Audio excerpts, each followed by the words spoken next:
Do you need to get ready for an interview? What should you research about the company? What questions are going to be asked? Do you need to follow up with the hiring manager after the interview, or is better not to? Hi everyone, welcome back to my channel. If we haven't met before, I'm Karyna, marketing project manager and content creator here on YouTube as well as on Instagram. I share useful marketing ideas on this channel, as well as life, work, and study in the United States as a new immigrant. Subscribe to this channel if you haven't already, so you won't miss the new videos, and let's go and talk about the marketing interview. In this video, I would like to share my interview preparation experience that helped me to land my dream job. So hopefully it's gonna help you as well. Before I found this job, I went through a few different interviews, different steps. Some of them I just didn't have any research or prior knowledge about the company. So I just came and I was like, oh yeah, well, I didn't get the job, right? So then I started watching videos and I knew what questions gonna be asked, what do you need to do, whether you need to follow up with the hiring manager, whether you need to ask them something about the company. There are a lot of videos and articles on the web, so I just wanted to create my own with my personal experience that's gonna show you all 4 steps of the interview preparation. The first one is to find a job, send that resume, cover letter, and get invited for an interview. The second one is interview preparation. So that's the one we're gonna talk about more, because usually here's where people struggle with. The next one is the interview itself, and the last step is following up. So let's skip the first step. You probably already found a job, you got invited for an interview, and that's why you're here and why you were looking for this video, right? With the helpful tips how you can prepare for that interview. For the interview preparation, what you can do, try to research as much as possible about the company. So who's gonna be the interviewer if you have the name already? Find them on LinkedIn, as well as people who work in the company. Stalk the company, check their news, check what they live about, right? What they talk about, what they share on their social media. So try to research as much as you can, and then see if you have any connections, because that tip I saw in one of the videos, and that was a really cool tip, which actually helped me with my job. Because so what the tip is that find those small connections. Maybe you are from the same town, or you went to the same school as the interviewer, and then see if you can find those connections. Because, for example, in my case, when the hiring manager called me, that was the first step in the interview process, phone interview, and we started talking, and he's like, oh, I saw that you're from Belarus, and we have a lot of people working from Belarus, and actually our SEO originally came from Belarus. So I was like, oh wow, that's amazing. That's that big connection that I was looking for. And then we talked about that a lot on different steps of the interview as well. So see if you can find something like that. Then check the job description and make sure that you can find some similarities, why you're a good fit for this job, because they're going to be asking you these questions. So you need to be thorough through that job description and know exactly what you're going to say. For example, you found that they're looking for someone detail oriented or something specific, and you know that that's who you are, you can mention that and then give them an example on the interview itself. Then if it's going to be a marketing job, digital marketing, kind of anything with marketing, go through their marketing channels, check the social media, see what's missing. I was doing the website audit, and I was testing the website, filling out the forms. So the hiring manager actually saw me doing all that, because he got my test forms, and he was like, oh, I know that was you, I'm not gonna insert that lead in our system. So I was like, yeah, I was just testing the website to prepare for an interview. He's like, oh yeah, I got it, I know what you're doing. So they can appreciate that. So try to do the audit as much as you can as well. So those are the main points of how to prepare for an interview. Now let's go to the interview itself. That's where I was shaking. I was kind of nervous. I wouldn't say I was scared, but I was definitely nervous. So what you can do to prepare yourself. Try to film yourself answering the questions that they're going to be asking you. That's gonna help you a lot, because then you're gonna see what were you saying, how you behaved, if you were shaking or not. Maybe you need to put your hands down or something. So just do that. I'm sure it's gonna help. That's what we were doing in one of our classes in Harper College. Yeah, that's a really good practice. Then, what I was doing on my video, I was moving like this.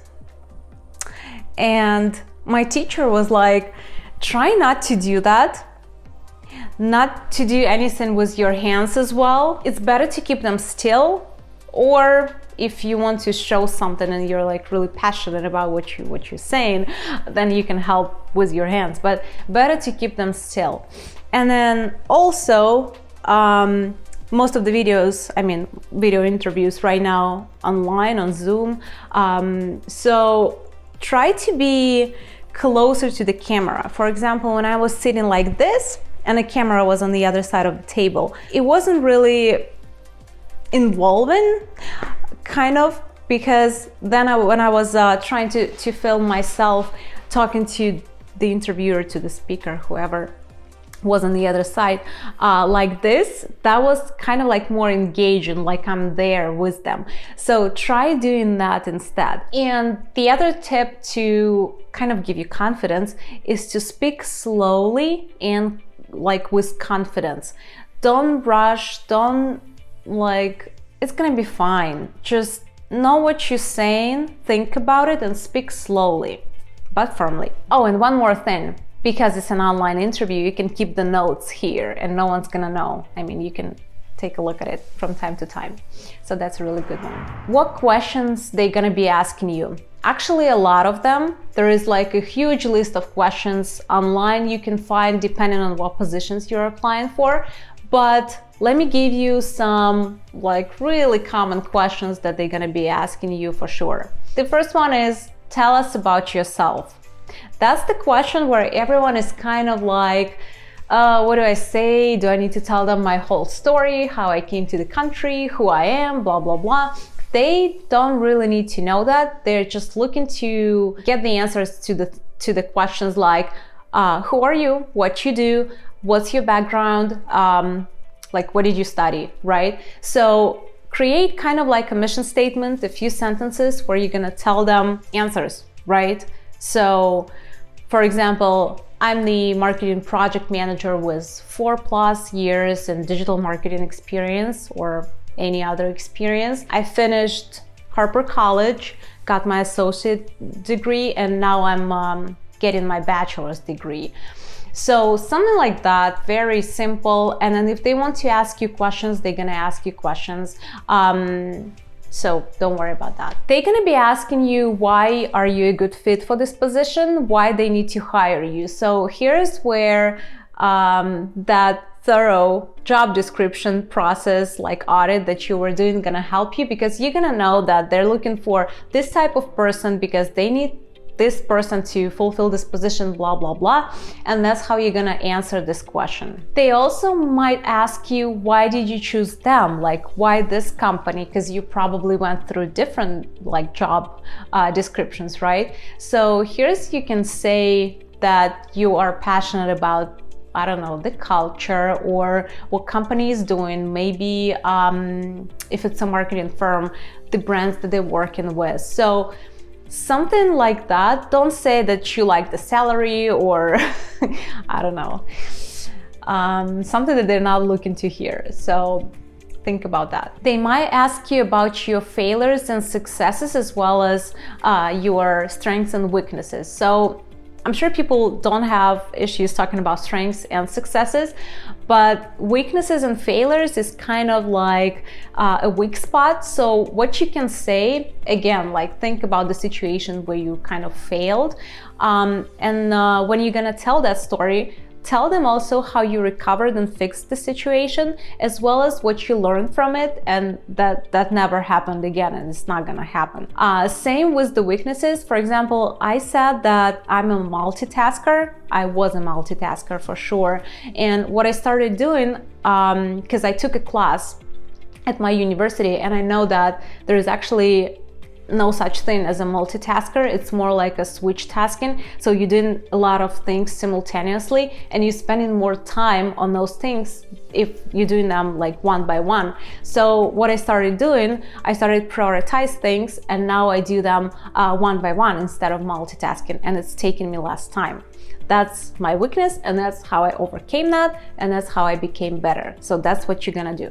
They might want to ask you, if you were hired, what's going to be your plan in like 30, 60 or 90 days within a company. So here's, you're going to have your audit ready, and you're going to tell them like what's your plan to help them to, like, I don't know, grow specific areas of the business, right? Or like social media, for example, because you found some gaps, or maybe you want to do something new with the website, or maybe you have like a whole new marketing strategy that they have. So something like that. Another question that people don't really ask is, why do you want to leave your current company? So here's, you're gonna say the truth, because they can find out. They can call your current manager or someone. Just don't say anything like, I don't like the management, or I had a conflict with someone, or I don't like my salary, or something like that. You can Google the reasons. There are a lot of them. It can be something like company restructuring, or for example, my case was the company was closing for the winter season, so I just needed a new job and I didn't want to switch all the time because the company was working only like seasonally. They might also ask your salary expectations. So here's Glassdoor and LinkedIn is going to be your help. You can go to those websites and see what are the average salary for the position that you're applying for. Because otherwise, if you say like a too high or too low salary, you're going to regret after all, because of a too high salary that you wanted, you might not get the job. Or if you're gonna target too low, they're gonna give you that salary, and then you research and you see there's like, I don't know, twice more than that, and you're gonna be like so upset, right? So do the research prior. At the end of the interview, you do need to ask questions. I saw some videos where people don't recommend asking questions, and that's like the stupidest recommendation for an interview you can get. You definitely need to ask questions, because that shows that you're interested in this position. About those questions though, don't ask something that you can find the answers on the internet, or like if you're gonna ask something about the company's history, make sure you didn't find that as well when you were doing your research. You can ask something about the marketing strategy that they're using, or overall company's culture, or who do they see as a good fit for this position? What would that person need to have? Or maybe something about the internal growth within, like your personal growth within a company if you're gonna be hired and you're gonna work in this position. So something like that, showing that you're really passionate about your company, you're worth your time, you know what you want, and you value like their time and this position that they're offering. And the last step of the interview process is the follow-up. So you do need to follow up, as again, that shows that you are interested in the company. The interview just helped you to understand more that that's the position and the company you want to work for. So what you're gonna do, send them an email to the hiring manager, telling them that you really appreciate their time, like thank them for whatever time they spend with you. And what I really recommend doing is including something useful in that email. For example, maybe that's something that you guys talked about on the interview itself, and you just referencing back to that. Maybe that's the audit that you did, or the marketing plan that you created. Just send that small piece of useful information. So keep that email short and positive, and it helped me a lot. I followed up after each step of my interview process, and I always got only positive reaction, actually, on all of the positions that I applied for. So do that. I'm sure you're not gonna regret. And like, if your email doesn't look again like needy and pathetic, and you're not saying something stupid in it, and you're just like including useful information, you thanking them for their time, and like you telling them that you are interested in the position, it's going to be only a big plus for you. All right, so those are the steps that are going to help you to land your dream job. Let me know if you have any questions below in the comments about any of the above points, and I'll be happy to shoot a more detailed video for you or just answer to your comments. Thank you so much for watching this video. Please share your like if the video was helpful for you, and good luck at the job interview. Bye bye.